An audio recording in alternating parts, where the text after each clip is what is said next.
امریکہ سے کسی قسم کے مذاکرات کا کوئی ارادہ نہیں، یورپی توجہ ملکی دفاع پر مرکوز ہے۔ ترجمان ایرانی وزارت خارجہ اسماعیل بقائی کا امریکہ پر مفاہمتی یادداشت کی خلاف ورزی کا الزام، کہا بین الاقوامی معاہدے باہمی ذمہ داریوں پر مبنی ہوتے ہیں، اگر ایک فریق اپنی ذمہ داریاں پوری نہ کرے تو دوسرا فریق بھی اپنی ذمہ داریوں کو معطل یا روک سکتا ہے۔ امریکہ نے مفاہمتی یادداشت کی شرائط توڑ دی ہیں، اس لیے ایران کے پاس مناسب جواب دینے کے تمام راستے موجود ہیں۔ ایرانی مسلح افواج کے ہاتھ باندھے ہوئے نہیں، کسی بھی جارحیت کا بھرپور اور طاقتور جواب دیا جائے گا۔ ایران کے نہ تو جغرافیہ کی بنیاد پر ٹکڑے کیے جا سکتے ہیں اور نہ ہی لفظوں سے۔ ایران ایک ہے، کوئی شمال، جنوب، مشرق یا مغرب نہیں ہے۔ اسپیکر ایرانی پارلیمنٹ باقر کالیباف کا کہنا ہے ایران کبھی جنگ کا خواہاں نہیں رہا مگر ہر وقت دفاع کے لیے تیار ہے۔ ایران کے پاس اپنی دفاعی صلاحیت مزید مضبوط بنانے کے سوا کوئی راستہ نہیں۔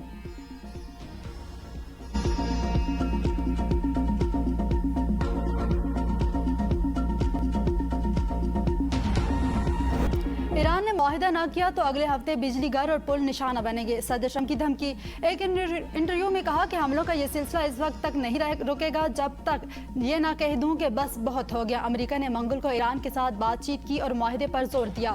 ایران کے پاس لڑنے کی صلاحیت باقی ہے لیکن یہ بہت زیادہ نہیں۔ مذاکرات کا واحد مؤثر راستہ فوجی دباؤ ہے۔ ہم ایک پہاڑی مقام کی نگرانی کر رہے ہیں، تہران نے کوئی قدم اٹھایا تو فوری جواب دیں گے۔ ایران نے بڑے پیمانے پر اپنے جدید میزائل استعمال کر لیے ہیں، گزشتہ 5 دنوں میں داغے گئے تمام میزائلوں کو مار گرایا ہے۔ ایران کے خلاف جنگ میں مطلوبہ اہداف حاصل کر لیے گئے ہیں اور ایرانی فوج کو شدید نقصان پہنچایا گیا ہے۔ اگر حملے اس مرحلے پر روک دیے جائیں تو بھی ایران کو اپنے ملک کی تعمیر نو میں تقریباً 20 سال لگ سکتے ہیں۔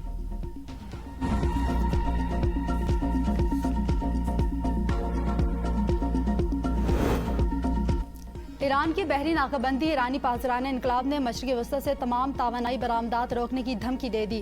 ایرانی پاسداران انقلاب کا کہنا ہے امریکہ اور اتحادیوں کو فائدہ پہنچانے والے دوسرے تمام برآمدی راستے بند کر دیے گئے۔ علاقائی توانائی کی برآمدات یا تو سب کے لیے ہوگی یا کسی کے لیے بھی نہیں ہوگی۔ خطے میں آبنہ ہرمز کے علاوہ اہم گزرگاہ یمن کے نزدیک باب المندب ہے جہاں سے سعودی تیل کی ترسیل ہوتی ہے۔ مشرق وسطی میں کشیدگی عروج پر، امریکہ اور ایران کے ایک دوسرے پر حملے جاری۔ امریکی حملوں میں 7 فوجیوں سمیت 30 شہری شہید۔ ایران نے شہادتوں کی تصدیق کر دی۔ ایرانی فوج کے شہداء کے خون کا بدلہ لینے کا اعلان۔ امریکہ کے مسلسل چوتھے روز بندر عباس، جزیرہ کشم، چاہ بہار اور سرک پر فضائی اور بحری حملے۔ سینٹکام کے مطابق 7 گھنٹے طویل کارروائی میں لڑاکا طیاروں، ڈرونز اور بحری جہازوں نے حصہ لیا۔ متعدد ایرانی عسکری اہداف کو نشانہ بنایا گیا۔ امریکی فوج نے ایران کی بندرگاہوں اور ساحلی علاقوں کو جانے اور آنے والے جہازوں کی ناکہ بندی دوبارہ شروع کر دی۔ سینٹکام کے مطابق 20 سے زائد امریکی بحری جنگی جہاز اور سینکڑوں فوجی طیارے آپریشنل ہیں۔ ایران کے جوابی وار خطے میں امریکی اہداف کو نشانہ بنایا۔ پاسداران انقلاب کا بحرین میں امریکی 5th فلیٹ پر حملہ، کمانڈ، ایندھن اور ساز و سامان کی تنصیبات کو تباہ کرنے کا دعویٰ۔ کویت کے علاقے مینا عبداللہ میں امریکی فوجی لاجسٹک اور سپورٹ سینٹر کو بھی تباہ کرنے کا دعویٰ۔ ایران کا اردن کے الارز ایئر بیس پر بھی حملے میں امریکی تنصیبات کو نشانہ بنانے کا دعویٰ۔ کہا آبنہ ہرمز اس وقت تک بند رہے گی جب تک امریکہ اپنی جارحانہ کارروائیاں ختم نہیں کرتا۔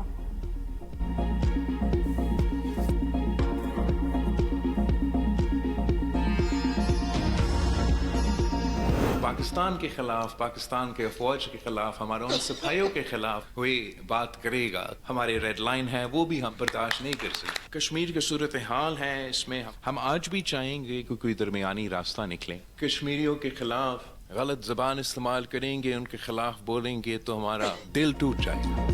افواج پاکستان ہماری ریڈ لائن، ان کے خلاف کوئی بات برداشت نہیں کریں گے۔ چیئرمین پیپلز پارٹی بلاول بھٹو کا مظفر آباد میں ٹکٹ ہولڈر اور کارکنوں سے خطاب، کہا کشمیر کا فیصلہ کشمیری ہی کریں گے لیکن بندوق اور دھرنے کے زور پر کوئی آئینی تبدیلی نہیں کی جا سکتی۔ قومی مفادات پر کوئی سمجھوتہ قبول نہیں، جہاں کشمیریوں کا پسینہ بہے گا وہاں ہمارا خون گرے گا۔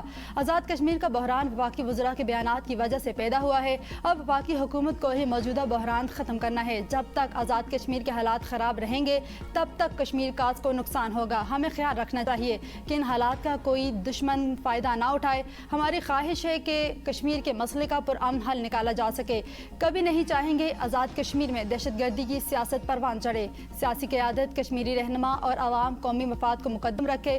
کشمیری مہاجرین کی نمائندگی پر پیپلز پارٹی کوئی سمجھوتہ کرنے کے لیے تیار نہیں۔